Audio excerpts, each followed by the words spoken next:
Peserta didik yang sangat saya banggakan.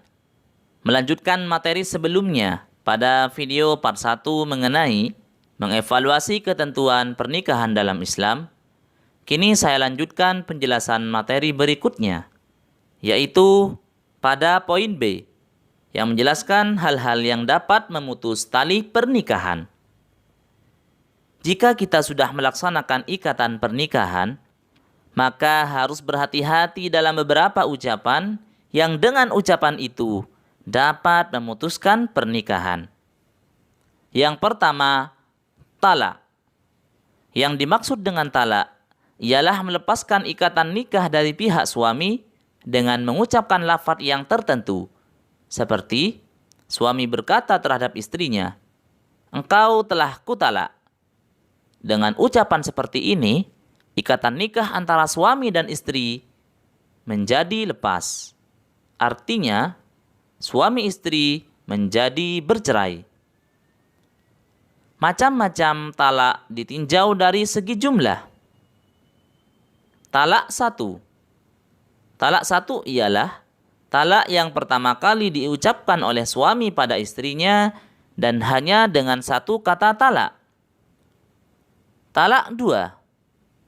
Talak 2 merupakan talak yang dijatuhkan oleh suami kepada istrinya yang kedua kali atau untuk yang pertama kalinya, tetapi dengan dua talak sekaligus. Misalkan, aku talak kamu dengan talak 2. Talak 3. Talak 3 adalah talak yang disampaikan oleh suami kepada istrinya untuk yang ketiga kalinya. Bisa pula pertama kali diucapkan, tapi langsung talak 3. Contohnya suami berujar, "Aku talak kamu dengan talak 3. Berikutnya, macam-macam talak berdasarkan segi tegas atau tidaknya. Talak sharih. Talak sharih ialah talak yang diucapkan dengan kata-kata yang jelas maknanya untuk menceraikan. Misal, saya ceraikan kamu, atau kamu telah haram bagiku. Talak dengan ketegasan jenis ini berarti pasangan tersebut sudah sah bercerai menurut Islam. Talak kinayah. Sedangkan talak kinayah diucapkan dengan kata-kata yang belum jelas maknanya. Contoh, aku tidak bisa hidup denganmu lagi. Guna menetapkan hubungan sudah sah berpisah atau belum, harus dikembalikan lagi pada niat dan tujuan suami.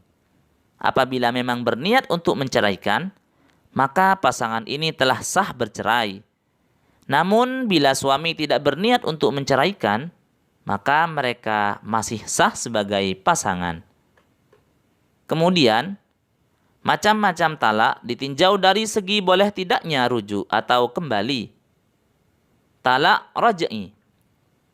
Talak raj'i merupakan talak yang boleh untuk rujuk atau kembali lagi saat istri sedang dalam masa iddah.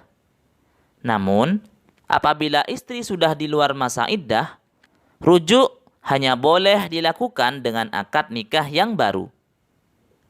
Jenis talak raj'i. Suami hanya memiliki kesempatan untuk menjatuhkan talak 1 dan 2. Sedangkan yang ketiga, talaknya akan menjadi talak bain. Talak bain. Talak bain terbagi menjadi 2, yakni talak bain sughra dan talak bain kubra. Talak bain sughra ialah talak yang hilangnya kepemilikan mantan suami terhadap mantan istri, tapi diperbolehkan mantan suami untuk rujuk atau kembali dengan melakukan akad nikah ulang. Sedangkan talak bain kubra adalah talak 3. Mantan suami tidak boleh rujuk kembali, terkecuali jika mantan istrinya pernah menikah dengan laki-laki lain, serta sudah digauli, lalu diceraikan oleh suami yang kedua. Baru suami pertama boleh meminta rujuk kembali. Berikutnya, penjelasan mengenai iddah.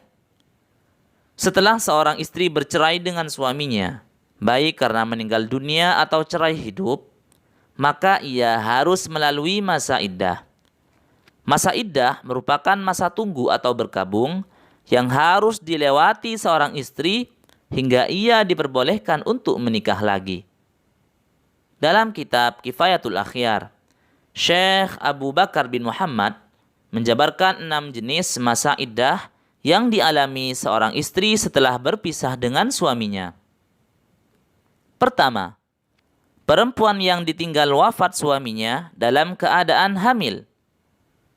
Dalam kondisi demikian, masa iddah seorang istri adalah sampai ia melahirkan, entah usia kehamilannya masih muda atau sudah tua. Sebagai contoh, ketika seorang istri ditinggal wafat oleh suaminya, lalu seminggu sesudahnya ia melahirkan, maka masa iddah otomatis berakhir. Hal ini sebagaimana disebutkan dalam Al-Quran surah At-Tolak ayat 4, yang artinya, dan perempuan-perempuan yang hamil, waktu iddah mereka ialah sampai mereka melahirkan kandungannya. Kedua, perempuan yang ditinggal wafat suaminya dalam keadaan tidak hamil. Masa iddah yang harus dilewati dalam kondisi tersebut adalah selama 4 bulan 10 hari. Hal ini secara jelas dikatakan dalam surah Al-Baqarah ayat 234 yang artinya, orang-orang yang meninggal dunia di antaramu dengan meninggalkan istri-istri, hendaklah para istri itu menangguhkan dirinya atau beriddah 4 bulan 10 hari. Ketiga, perempuan yang dicerai suaminya dalam keadaan hamil.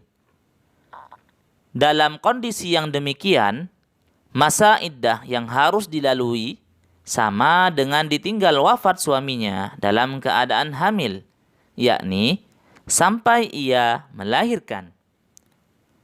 Keempat, perempuan yang dicerai suaminya tidak dalam keadaan hamil, tetapi sudah pernah bergaul suami istri dan sudah atau masih haid. Dalam kondisi ini, masa iddahnya adalah 3 kali quru atau masa suci. Sebagaimana dikatakan dalam Al-Quran, wanita-wanita yang ditalak hendaklah menahan diri atau menunggu 3 kali quru. Tidak boleh mereka menyembunyikan apa yang diciptakan Allah dalam rahimnya. Quran Surat Al-Baqarah ayat 228. Kelima, perempuan yang diceraikan suaminya tidak dalam keadaan hamil, tetapi sudah pernah bergaul suami istri dan belum haid atau sudah menopause. Maka masa iddah dalam kondisi ini adalah selama 3 bulan. Allah Subhanahu wa taala berfirman, dan perempuan-perempuan yang tidak haid lagi menopause di antara perempuan-perempuanmu, jika kamu ragu-ragu tentang masa iddahnya, maka masa iddah mereka adalah 3 bulan. Dan begitu pula perempuan-perempuan yang tidak haid. Quran Surat At-Tolak ayat 4. Keenam, perempuan yang diceraikan suaminya, tetapi belum pernah bergaul dengan suaminya, maka tidak ada masa iddah yang harus dilalui.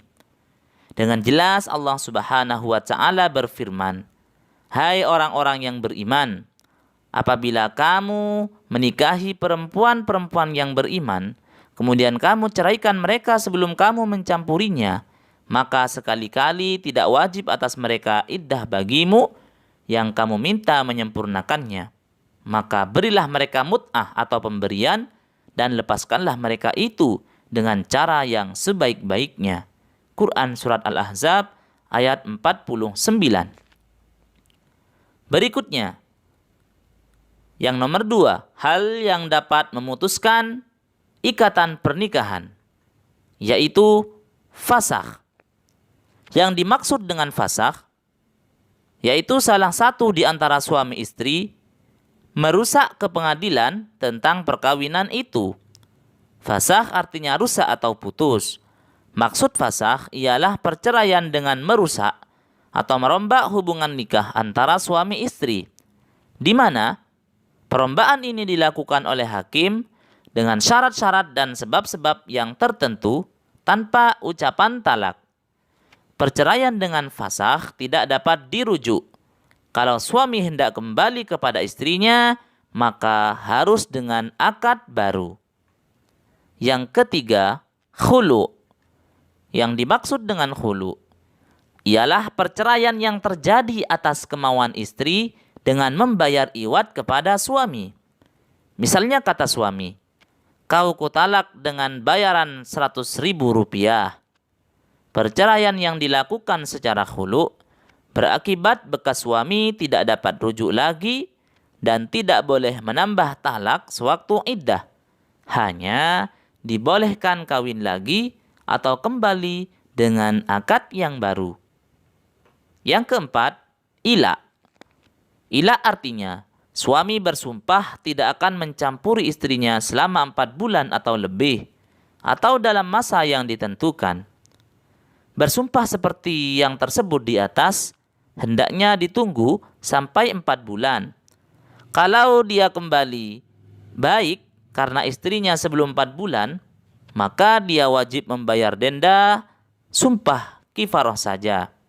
Tapi kalau sampai 4 bulan dia tidak kembali baik dengan istrinya, hakim berhak menyuruh pilih kepadanya di antara 2 perkara. Pertama, membayar kifarah sumpah, kemudian baik dengan istrinya atau mentalak istrinya. Apabila suami tidak melakukan satu dari 2 perkara tersebut, maka hakim berhak menceraikan istrinya dengan paksa. Yang kelima, zihar. Yang dimaksud dengan zihar ialah ucapan suami yang menyerupakan istrinya sama dengan ibunya. Seperti kata suami kepada istrinya, "Punggungmu seperti punggung ibuku." Apabila seorang suami mengatakan hal yang demikian dan tidak diteruskan kepada talak, maka suami tersebut wajib baginya membayar kifarah dan haram bercampur dengan istrinya sebelum kifarah dibayar. Hal ini sesuai dengan firman Allah Subhanahu wa taala dalam Quran surah Al-Mujadalah ayat 2. Berikutnya yang nomor 5, li'an. Yang dimaksud dengan li'an ialah ucapan tertentu yang digunakan untuk menuduh istri yang telah melakukan perbuatan yang mengotori dirinya atau berzina. Suami melakukan li'an apabila ia telah menuduh istrinya berzina. Tuduhan ini pembuktiannya harus dilakukan dengan mengemukakan 4 orang saksi laki-laki. Orang yang menuduh orang lain berzina dan ia dapat membuktikannya akan dihukum pukul dengan 80 kali. Hukuman ini berlaku pula terhadap suami yang menuduh istrinya berzina. Hukuman tersebut dapat ditolak dengan salah satu jalan, yaitu yang pertama, mengemukakan 4 orang saksi laki-laki, yang kedua, melakukan li'an. Hal ini sesuai dengan firman Allah dalam Quran surat An-Nur ayat 6-7. Cara melakukan li'an ialah suami mengucapkan di hadapan hakim 4 kali, "Dengan nama Allah, aku bersaksi bahwa aku seorang yang benar tentang tuduhan terhadap istriku fulanah berzina." Berikutnya poin C, tentang hak dan kewajiban suami istri. Dengan berlangsungnya akad pernikahan, maka memberi konsekuensi adanya hak dan kewajiban suami istri yang mencakup 3 hal, yaitu kewajiban bersama antara suami dan istri, kewajiban suami terhadap istri, dan kewajiban istri terhadap suami. Yang pertama, kewajiban bersama suami dan istri, yaitu sebagai berikut. A. Memelihara dan mendidik anak dengan sebaik-baiknya. B. Berbuat baik terhadap mertua, ipar, dan kerabat lainnya, baik dari suami atau istri. C. Setia dalam hubungan rumah tangga dan memelihara keutuhannya dengan berusaha melakukan pergaulan secara bijaksana, rukun, damai, dan harmonis. D. saling membantu antara keduanya.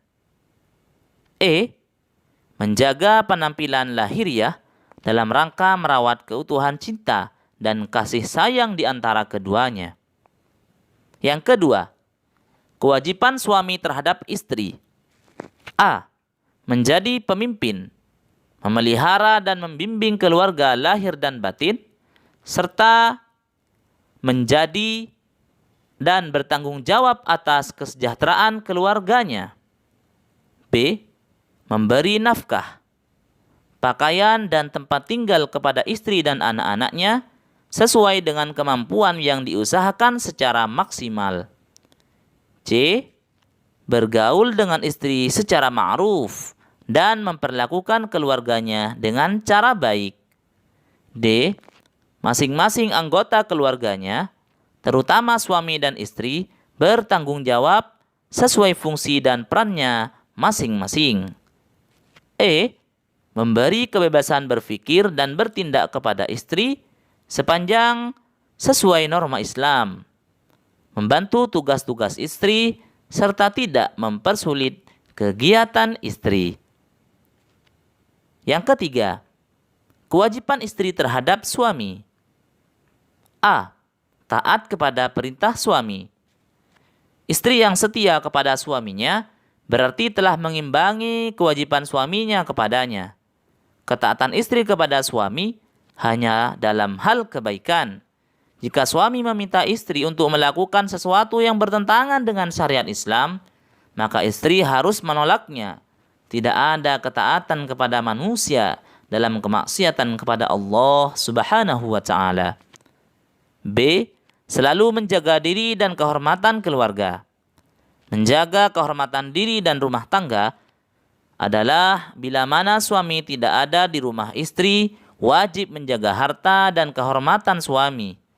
Karenanya istri tidak boleh keluar rumah tanpa seizin suami. C. Bersyukur atas nafkah yang diterima dan menggunakannya dengan sebaik-baiknya. D. Membantu suami dan mengatur rumah tangga sebaik mungkin. Peserta didik yang berbahagia. Yang terakhir, pesan pernikahan biar langgeng sampai maut memisahkan. Mencintai adalah keputusan hati.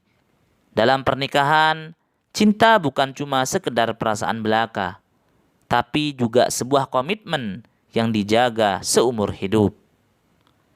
Jangan membandingkan kehidupan pernikahanmu dengan pernikahan orang lain. Tiap pasangan punya masa sulit dan masa bahagianya masing-masing. Meluangkan waktu untuk berdua itu penting sekali. Meski sangat sibuk, pasangan harus selalu menyempatkan waktu untuk bersenang-senang bersama. Meski berada di saat yang sulit, carilah alasan untuk tertawa. Saat tua nanti, ketika sudah sulit bicara, tawa akan jadi bahasa yang bisa mempersatukan kalian. Semoga kalian kelak menemukan pasangan yang baik, yang mampu membahagiakan kalian fid dini wad dunya wal akhirah. Amin ya rabbal alamin. Demikianlah pembelajaran kali ini. Semoga bermanfaat dan jangan lupa bahagia.